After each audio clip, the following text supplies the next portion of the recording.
안녕하세요, QM 벤츠입니다. 네, 오랜만에 또 그래픽카드를 찾아뵀는데 보이시죠? 하얀 거.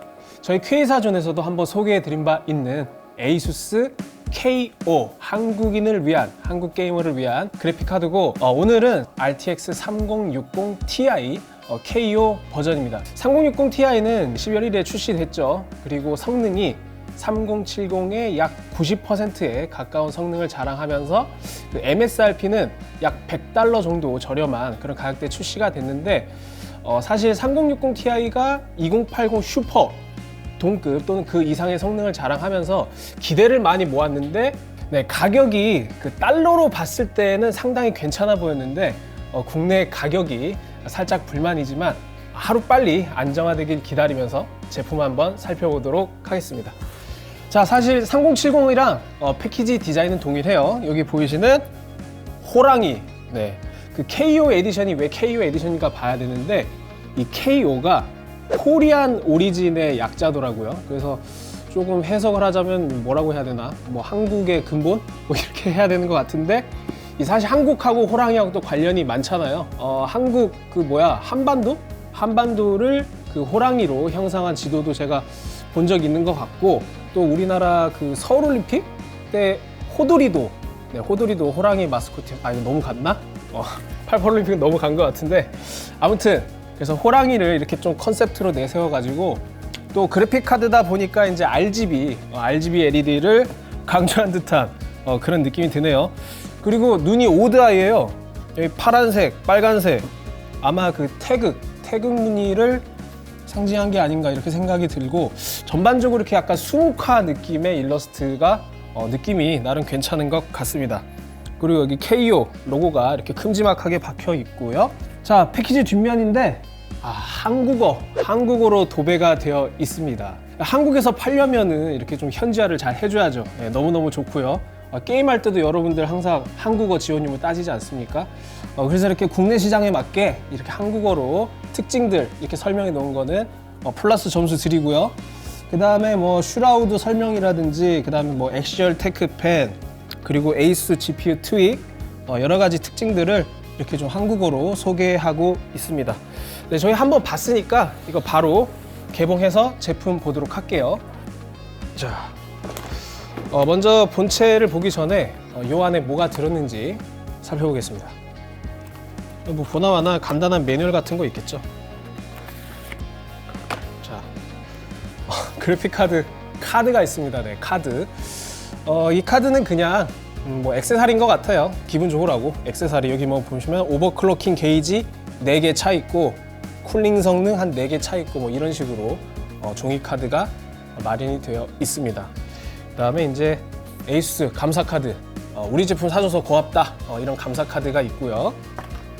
그리고 이거는 간단한 매뉴얼 같은데, 어디 보자, 뭐가 써져 있나. 설치 가이드네요. 설치 가이드. 한국어가 있는지, 마지막에 있습니다. 네, KO 에디션인데 한국어 없으면 안 되죠. 네, 이렇게 한국어로 설치 가이드가 나와 있습니다. 구성품은 이게 끝이고, 굉장히 심플하죠.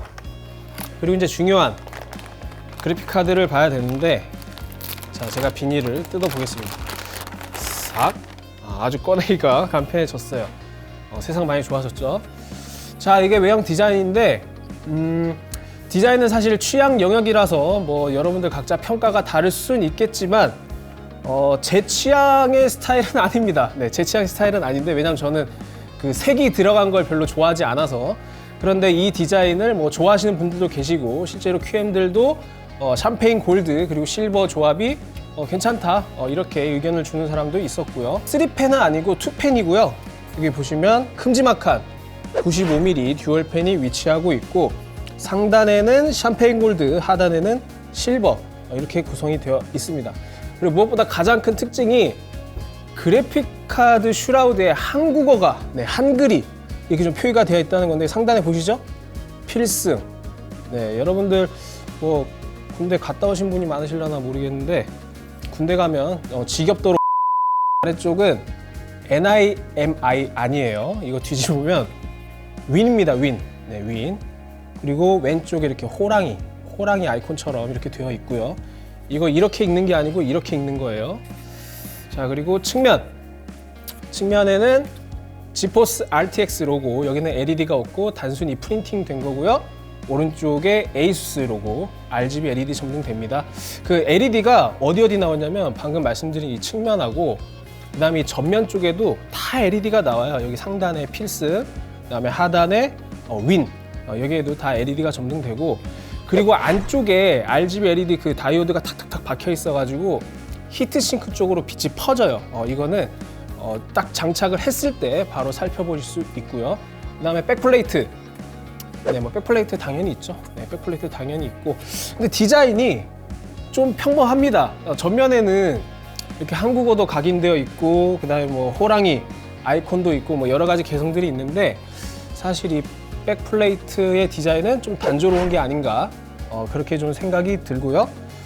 그다음에 기능으로 보자면 여기 보이시나요? 듀얼 바이오스입니다. 듀얼 바이오스여서 P 모드, Q 모드가 있는데, P 모드는 퍼포먼스 모드, Q 모드는 콰이어트 모드, 즉 Q 모드는 저소음, 퍼포먼스 모드는 성능 모드입니다. 근데 뭐 바이오스 상에 그 부스트 클럭이 차이가 나는 건 아니고, 부스트 클럭은 1800MHz로 동일합니다. 다만 저소음 모드는 온도 대비 팬 속도가 낮게 돌아요. 그래서 실제로 소음은 낮지만 온도가 살짝 높고요. 온도가 살짝 높기 때문에 실제 게임을 구동했을 때 그 부스트 클럭 유지율이 퍼포먼스 모드보다는 살짝 낮다는 그런 특성이 있고요.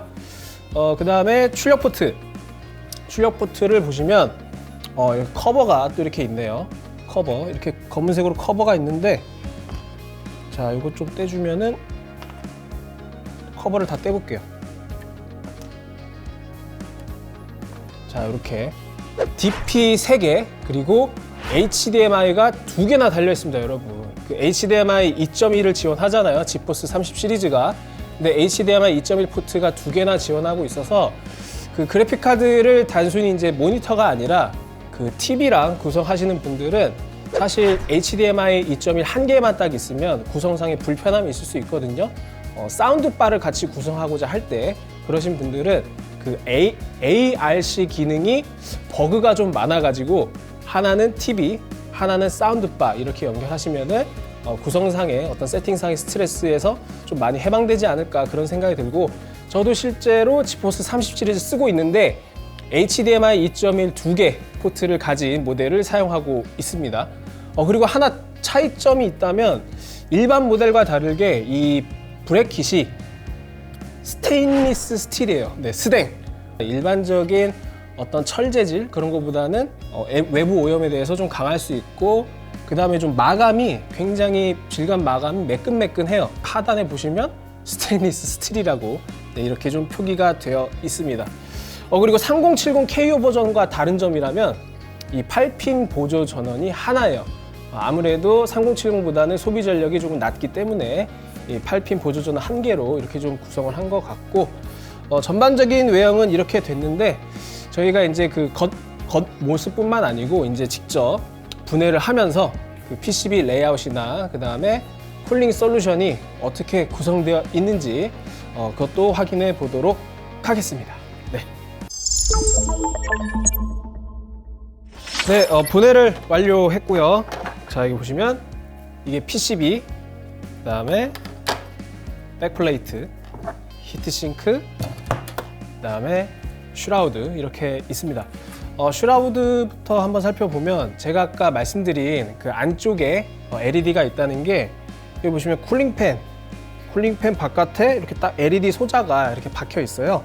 그래서 히트싱크에 자연스럽게 LED 불빛이 퍼질 수 있는 그런 조명 효과를 아주 화려하게 연출할 수 있는 부분이고, 그리고 확실히 만듦새가 괜찮다라고 느낀 거는 이 케이블, 네, 쿨링팬이랑 그 LED 전원선이 상당히 마감이 깔끔하게 되어 있어요. 이게 마감 처리가 좋지 않으면 일부 제조사는 이렇게 좀 빨간색, 노란색, 초록색 이런 케이블 전선들이 그대로 노출되어 있는 경우가 많은데, 요거는 이렇게 합쳐져서 이렇게 좀 슬리빙 처리를 한 거, 이거 굉장히 좋고요.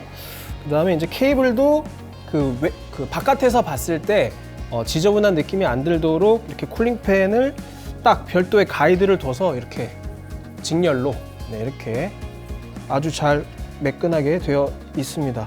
예전에는 이거를 슈라우드를 플라스틱을 썼냐 금속을 썼냐 이걸로 이제 고급형이냐 보급형이냐 이렇게 나누기도 했는데, 요새는 플라스틱을 쓰더라도 이렇게 마감이나 거치장을 굉장히 깔끔하게 잘 하면은 사실 뭐 그 재질 가지고 고급 보급을 나누는 건 큰 의미가 없는 것 같아요. 자, 이렇게 돼 있고, 그 다음에 이제 백플레이트인데 이 백플레이트는 메탈 재질입니다. 메탈 재질이어 가지고 이렇게 또 PCB 후면에 캐패시터랑 맞닿는 부분은 써멀 패드를 다 마련을 해 놨어요. 그래서 뭐 예전에는 써멀 패드 없이 그냥 단순히 플라스틱 재질로 백플레이트를 마련하는 제품도 있었는데, 에이스 KO 버전은 이렇게 메탈로 마련을 해가지고 PCB 후면에서 나오는 열을 어느 정도는 이 백플레이트가 조금 열을 머금을 수 있는 방열 효과를 조금은 기대할 수 있는 그런 설계로 마련이 되어 있습니다. 히트싱크. 네, 히트싱크 마음에 듭니다. 사실 기가바이트 제품 리뷰할 때 제가 이제 이 히트 파이프 구리색이 그대로 드러난 거를 좀 지적하기도 했는데, 에이수스는 히트 파이프를 모두 니켈 도금 처리를 해서 굉장히 보기에도 깔끔하고, 그 다음에 이제 부식에도 어느 정도 강한 그런 면모를 우리가 기대할 수 있겠죠. 일단 히트 파이프는 보니까 이제 6mm, 직경 6mm짜리 6개가 이렇게 박혀 있고, 그다음에 이 방열핀과의 접합 구조는 관통식이 아니라 접합식으로 구성이 되어 있습니다. 여기 보시면 조그만 구멍 보이시죠? 이 구멍으로 접합 물질을 흘려 보내서 접합시키는 그런 방식이고요. 그다음에 여기가 베이스부인데, 베이스부 주변에는 메모리 써멀 패드 딱 마련이 되어 있고, 이쪽은 전원부, 전원부 모스펫 그리고 초크랑 맞닿는 부분에 역시 써멀 패드가 마련이 되어 있습니다. 히트싱크 두께가 엄청 두꺼운 편도 아니고 그렇다고 얇은 편도 아니고 평범합니다. 근데 다만 이제 그 쿨러 슈라우드 부피가 있다 보니까 3슬롯, 정확히 말하면 뭐 2.7슬롯이라고 하는데 2슬롯을 초과하는 그런 덩치로 보이니까 그거 참고해 주시면 좋을 것 같고요. 자, 이제 PCB 한번 볼까요? 네, 이게 이제 PCB인데 중앙에 GA104 GPU가 탑재되어 있습니다. 그 RTX 3060 Ti는 그 3070과 동일한 GA104 GPU를 탑재하고 있는데, 3070의 쿠다는 5888, 그리고 3060 Ti는 4864. 그래서 똑같은 GPU를 사용하고 있지만 일부 유닛을 비활성화해서, 또는 속된 말로 뭐 커팅을 했다, 이렇게 표현하기도 하죠. 어느 정도로 커팅이 됐냐면 3070의 약 83%입니다. 즉 17%가 날아간 건데, 그렇다고 3070 성능의 83%는 절대 아니에요. 쿠다 코어 비율만큼 정확하게 성능이 비례하는 게 아니라 어느 정도 효율 차이가 있기 때문에 실제 성능은 3070의 약 90%에 가까운 그런 성능을 가지고 있고요. 전원부가 이쪽에 전원부가 있고 이쪽에도 전원부가 있는데 8+2 페이지 구성이고요. 그 다음에 캐패시터도 이렇게 좀 뭐라고 해야 되죠? 쥐색이라고 해야 되나? 흑연색이라고 해야 되나? 블랙에 가까운 그런 색으로 이렇게 깔끔하게 통일을 했고, 그 다음에 초크에 SAP라고 이렇게 좀 각인이 되어 있는데, 이거 꽤 오래된 것 같거든요. 제가 기억하기로는 케플러 GTX 780 시절부터 그 에이수스가 ROG 브랜드에 한해서 슈퍼 알로이 파워라는 그런 전원부 브랜드를 이렇게 좀 홍보를 했었는데, 그 SAP를 아직도 그대로 사용하고 있네요. 네, 아주 오래된 로고예요. 이렇게 좀 구성이 되어 있고, 모스펫은 DR모스, 드라이버 모스 사용하고 있네요. 자, 이렇게 좀 나와 있고, 근데 지포스 30 시리즈 와서 그 엔비디아가 먼저 그 기술력을 뽐내기 위해서 기판을 굉장히 짧게 만들고, 그다음에 짧아진 크기만큼 이쪽 부분에는 쿨링팬이 관통될 수 있도록, 즉 PCB 부분이 없고 백플레이트에 있는 구멍을 통해서 이렇게 공기가 방출될 수 있도록 이렇게 설계하고 있는데, 에이수스는 조금 더 줄일 수 있을 것 같아요. 조금 더 줄일 수 있었는데, 보시면 이제 좀 군데군데 레이아웃이 좀 휑하잖아요. 그래서 조금 더 줄여서 그 쿨링 효율을 조금 더 높였으면 어땠을까, 그런 아쉬움은 조금 듭니다. 실제로 타 제조사에서도 엔비디아의 어떤 그런 설계 철학을 이어받아서 PCB를 계속 짧게 해가지고 쿨링 효율을 높이는 그런 설계를 많이 보였으니까요. 네, 기판까지 이렇게 좀 살펴봤고 다음은 저희가 K사존에서 자체 테스트한 결과를 살펴보고 계속 이어가도록 하겠습니다. 네, K사존 자체 테스트 결과를 살펴볼게요. 먼저 테스트 시스템 사양입니다. 표를 참고해 주시면 좋을 것 같고요. 자, 첫 번째 3D 마크 타임 스파입니다. 네, KO 버전이 11,878점, 그리고 2060 슈퍼 대비해서는 약 34% 높은 성능을 기록했네요. 다음은 파이어 스트라이크입니다. 파이어 스트라이크는 30K가 살짝 안 되는 29.5K, 그리고 전세대죠. RTX 2060 슈퍼가 22.5K를 기록했습니다. 31.1% 성능 차이가 나네요. 자, 다음은 콜 오브 듀티 블랙옵스 콜드워고요. QHD에서 평균 프레임을 봤는데 에이수스는 85.1프레임, 그리고 2060 슈퍼는 58.8 프레임으로 약 44.7% 높은 성능을 기록했습니다. 그리고 레이트레이싱과 DLSS를 적용했을 때의 평균 성능이고요. 에이수스가 67프레임, 그리고 RTX 2060 슈퍼는 48.4 프레임으로 에이수스 3060 Ti가 38% 더 높은 성능이었습니다. 자, 마지막으로 국민 게임이죠. 배틀그라운드, 저희가 QHD 울트라 프리셋을 적용해 보니까 에이수스는 137.6 프레임, 그리고 RTX 2060 슈퍼는 100.1 프레임, 즉 37.5% 더 높은 성능을 기록했습니다. 다음은 GPU 온도 측정인데요. GPU 온도가 저희가 듀얼 바이오스라서 각각 다르게 접근을 해야 될 것 같은데, 먼저 퍼포먼스 모드는 63도, 그리고 콰이어트 모드, 저소음 모드는 67도를 기록했습니다. 파운더스 에디션과 비교해서는 확실히 낮은 GPU 온도고요. 다음은 소음입니다. 퍼포먼스 모드가 47.9dB, 그리고 저소음 모드가 42dB를 기록했습니다. 파운더스 에디션 버전이 36.6dB이기 때문에 FE 버전이 정말 엄청나게 조용하다는 걸 확인할 수 있었고, KO 버전은 저소음 모드에서는 괜찮은 정수성을 자랑하지만 퍼포먼스 모드에서는 소음치가 다소 높았습니다. 다음은 플로드 소비 전력이고요. 먼저 그래픽카드 단독입니다. KO 3060 Ti는 약 209.4W, FE 버전은 205W, 즉 FE 버전 대비 약 4W 정도 더 높은 소비 전력을 기록했고요. 다음은 시스템 전체 플로드 소비 전력, 역시 마찬가지로 FE 버전과 큰 차이는 나지 않습니다. 약 347W 정도 이렇게 소비 전력을 보이고 있네요. 저희가 열화상 카메라로 전원부 온도도 측정을 해 보았는데요. 저소음 모드에서는 79.2도, 퍼포먼스 모드는 73.2도, 그리고 저희가 최대 오버클럭을 적용했을 때는 75.2도로 준수한 발열 상태를 보였고요. 전원부 온도는 일반적으로 100도 이상의 온도에서도 버틸 수 있기 때문에 해당 수치는 합격 수준이라고 봐도 전혀 무리가 없어요. 자, 다음은 저희가 자체 테스트한 결과 말고 최근에 문제작이죠. 원래 최고의 갓겜 인기작으로 이렇게 등극을 했다가 너무나 많은 문제들이 터지면서 문제작으로 낙인이 찍힌 사이버펑크 2077을 직접 구동을 해봐서 3060 Ti로 그리고 QHD 해상도에서 사이버펑크 2077을 어느 정도로 구동 가능한지 직접 저와 함께 시연해 보도록 하겠습니다. 네, 지금 시스템을 구동을 해서 제가 GPU-Z를 실행을 했습니다. GPU-Z 보시면 이 3060 Ti KO 버전이 팩토리 오버클럭이 적용된 모델이거든요. 그래서 부스트 클럭이 1800MHz로 설정이 되어 있고요. 레퍼런스, 즉 파운더스 에디션은 1665MHz입니다. 그래서 팩토리 오버클럭 수치가 플러스 135 이상 높은 건데, 근데 135가 높다고 실제로 성능도 그 정도만큼 높냐? 그건 아닙니다. 엔비디아 그래픽 카드가 항상 이런 양상을 보이는데 튜링 때도 그랬거든요. 레퍼런스보다 이 GPU-Z 상에, 즉 바이오스 상에 설정된 부스트 클럭이 높다고 해서 반드시 성능이 더 좋은 건 아니에요.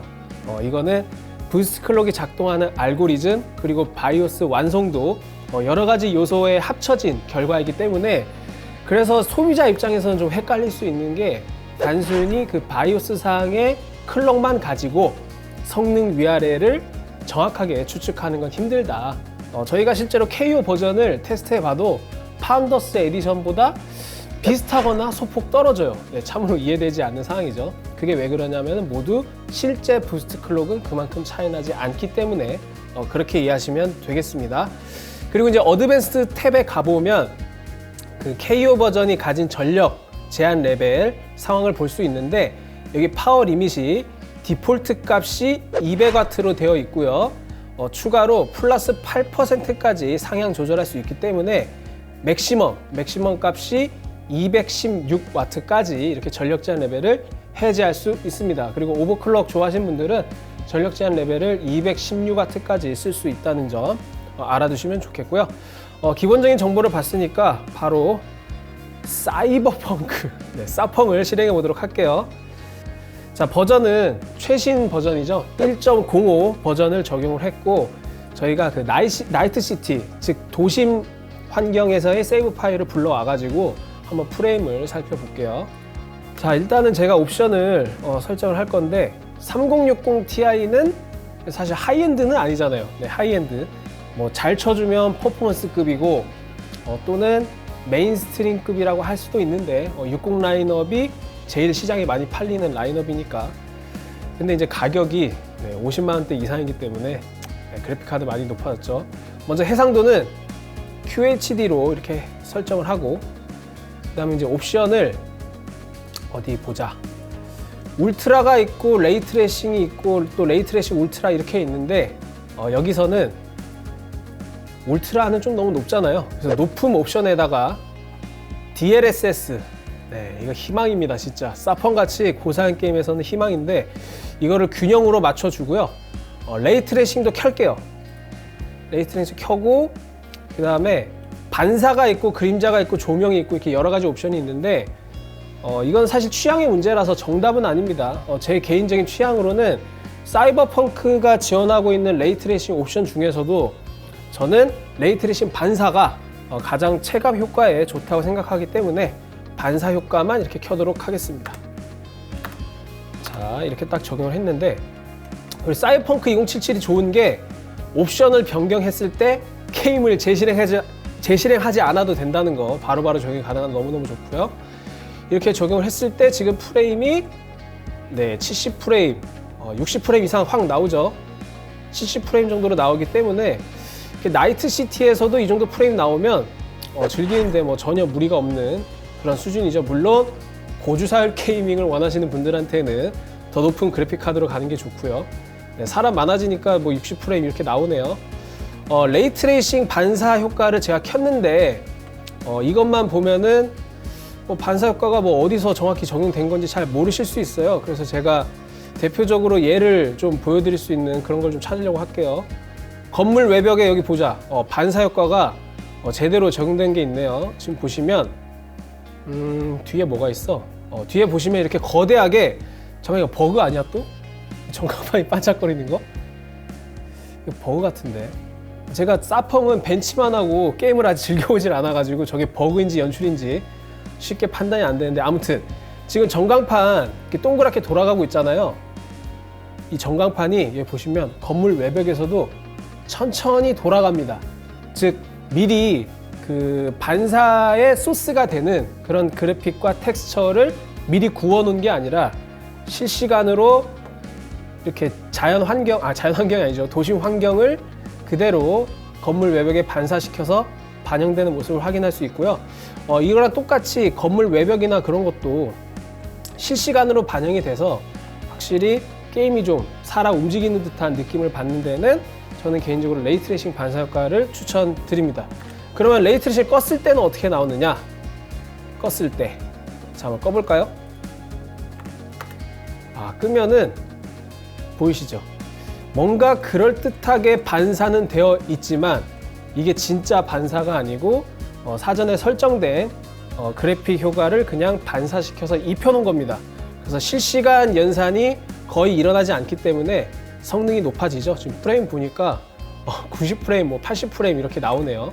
확실히 성능은 좋아지지만 이렇게 건물 외벽에 반사되는 느낌, 그리고 자동차 이렇게 좀 유광도색인 자동차들은 건물을 좀 반사시키기도 하는데 그런 반사 효과가 최소화돼서 확실히 레이트레이싱을 켠 게 실감나는 게이밍에는 도움이 됩니다.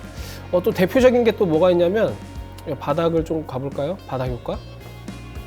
여기 보시면은 바닥이 이렇게 살짝 무릉덩이진 곳, 이렇게 지금 레이트레이싱을 껐는데도 여기 보시면 노란색 간판이 바닥에 비치잖아요.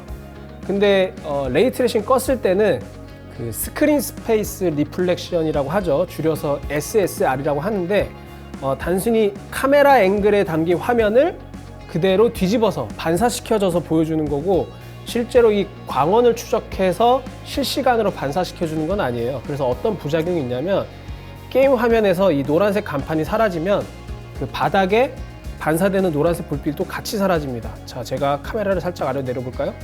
네. 카메라를 내리니까 이 화면에서 노란색 간판이 사라지면서 아래쪽에 반사 효과도 같이 사라지는 거를 알 수 있습니다. 그래서 기술명도 스크린 스페이스 리플렉션이에요. 근데 여기서 만약에 레이트레이싱을 켠다. 한번 볼게요. 레이트레이싱 반사 효과를 켜봅시다. 반사 효과를 켜면 자, 이렇게 진짜로 반사 효과가 일어나는 거예요. 이렇게 화면에서 노란색이 사라져도 노란색이 그대로 있습니다. 여기 그대로 있죠. 네, 노란색 간판이 바닥에 고인 물에 그대로 반사되는 것을 확인하실 수 있습니다. 그래서 사람들이 걸어 다니는 모습, 그런 것들도 실시간으로 반사가 되기 때문에 훨씬 더 자연스럽죠. 그리고 프레임이 확실히 많이 다운되긴 하는데 그래도 적절한 옵션 타협 그리고 DLSS까지 적용하면 뭐 즐기시는데 문제 없을 것 같아요. 근데 제가 말씀드린 이 레이트레이싱 효과도 사실 기술적으로 좀 어느 정도 알아야 체감이 잘 되고, 그런 걸 별로 신경 안 쓰시는 분들은 그렇게 크게 신경 쓰지 않고 레이트레이싱 꺼도 사실 상관없습니다. 이렇게 지금 풀로드를 지속하고 있을 때의 부스트 클럭은 1950, 이게 스펙상으로는 1800MHz였는데 실제로 사펑을 할 때는 1900 이상을 꾸준히 유지하고 있고요. 그 다음에 GPU 온도는 64도, 64도 정도 기록하고 있죠. 요새 날이 추워가지고 실내 온도도 높은 편이 아니기 때문에 상당히 착하게 나오고 있습니다. 네, 그 사이버펑크 도심에서 이 정도 프레임이면은 충분히 QHD 해상도와 3060 Ti 그리고 적절한 옵션 타협을 위해서 충분히 게이밍이 가능하다. 그리고 실제 부스트 클럭도 1.9GHz를 넘어선다. 이렇게 알아볼 수 있는 시간이었습니다. 네, 지금까지 ASUS KO RTX 3060 Ti를 좀 여러 가지 다각도로 좀 살펴봤는데 하나씩 분야를 나눠서 좀 정리를 해볼까요? 먼저 감성적인 부분은 확실히 KO 한국 에디션이란 걸 강조해서 그런지 뭐 호랑이 아이콘이라든지 그 다음에 화려한 RGB 효과, 특히나 요새는 라이저 카드 많이 쓰시기 때문에 측면보다도 전면에 치중한 그런 화려함이 돋보이는 그런 모습 좋았고요. 그 다음에 이제 백플레이트가 사실은 조금 아쉽지 않나 그런 생각이 드는 게, 패키지에도 이렇게 크게 호랑이로 강조를 하고 있고 또 전면에도 RGB LED가 나오는데 정작 백플레이트 디자인은 너무 밋밋하다, 그런 느낌이 좀 들었고요. 그 외 만듦새 부분에서는 확실히 좋았어요. 특히 이제 브레킷의 스테인리스 스틸 굉장히 깔끔한 마감이라든지, 그 다음에 이제 슈라우드 끝부분이 그 백플레이트랑 만나는 부분이 어떤 유니바디 형태의 이렇게 가공이 하나처럼 이렇게 잘 만듦새가 이어져 있는 부분은 정말 칭찬해주고 싶고, 또 히트 파이프의 니켈 도금 처리라든지 아니면 케이블류의 적절한 마감, 빨주노초 파남보 이런 거 안 쓰고 만듦새는 상당히 괜찮았고, 근데 성능 부분에서는 크게 인상적이진 않았다. 이렇게 좀 평가를 내리고 싶고, 부스트 클럭이 1800이면 파운더스 에디션보다 135가 높은 건데 정작 성능 차이는 오히려 에이수스가 동급이거나 혹은 살짝 떨어지는 그런 특징을 보여주고 있어요. 근데 그거는 에이수스만의 특징이 아니고, 여러분들 이제 여러 가지 리뷰 보셨겠지만은 다른 제조사도 비슷한 특성을 많이들 따라갑니다. 파운더스 에디션이 비록 바이오스 표기상의 클록은 낮을지라도 실제로 게임을 구동해 보면 상당히 높은 부스트 클록이 가동되기 때문에 실제로 팩토리 오버클럭과 별 차이가 나지 않는다. 그런 차별성은 사실 거의 없다. 이렇게 봐도 좋고, 이제 쿨링 성능에 있어서는 두 가지를 봐야 되는데, 파운더스 에디션보다는 확실히 GPU 온도가 낮습니다. GPU 온도가 낮은 이유는 쿨링 팬이 더 빨리 돌아요. 네, 쿨링 팬이 더 빨리 돌아서 GPU 온도가 더 낮은 거고, 결과적으로 소음에서는 파운더스 에디션이 훨씬 더 조용합니다. 파운더스 에디션이 그만큼 잘 나왔고, 에이수스도 저소음 모드에서는 상당히 괜찮은데 퍼포먼스 모드에서는 소음이 살짝 높기 때문에 실제로 성능 차이도 크지 않고요. 그래서 소음에 민감하신 분들은 저소음 모드를 사용하시는 게 여러모로 좋을 것 같고요. 네, 이렇게 여러 가지 부분에서 좀 특징을 찝어가지고 제가 설명을 드렸는데, 사실 20 시리즈도 그래왔고 30 시리즈도 마찬가지로 파운더스 에디션과 비교하면은 사실 모든 부분에서 파운더스 에디션보다 뛰어난 비레포 제품이 별로 없어요. 그래서 그런 관점에서 좀 고려를 해보면 에이수스는 아무래도 KO, 즉 한국 게이머를 위한 콘셉트, 거기에 충실한 그런 감성을 좋아하시는 분들이 선택하시면 좋을 것 같고, 여기에 추가로 제가 약간 우려스러운 건 달러 기준으로는 3070 대비 확실히 가성비가 좋은 게 맞는데 현재 국내에 형성된 가격이 가성비를 논하기에는 살짝 높다. 특히나 에이수스 KO 버전 같은 경우는 지금 가격이 3070 저가형하고 큰 차이가 나지 않는, 네, 50만 원대가 아니더라고요. 지금 60만 원 초반대. 지금 가격 변동이 너무 심해가지고 제가 딱 잘라 말씀드릴 수는 없는데 가격을 좀 더 안정화시켜야 되지 않나. 그래야 제품 경쟁력이 생길 수 있다. 이런 생각이 들었습니다. 네, 최종 평가는 뭐 이쯤에서 마무리하고 저는 또 다른 제품, 또 그래픽 카드로 찾아뵙도록 하겠습니다. 안녕.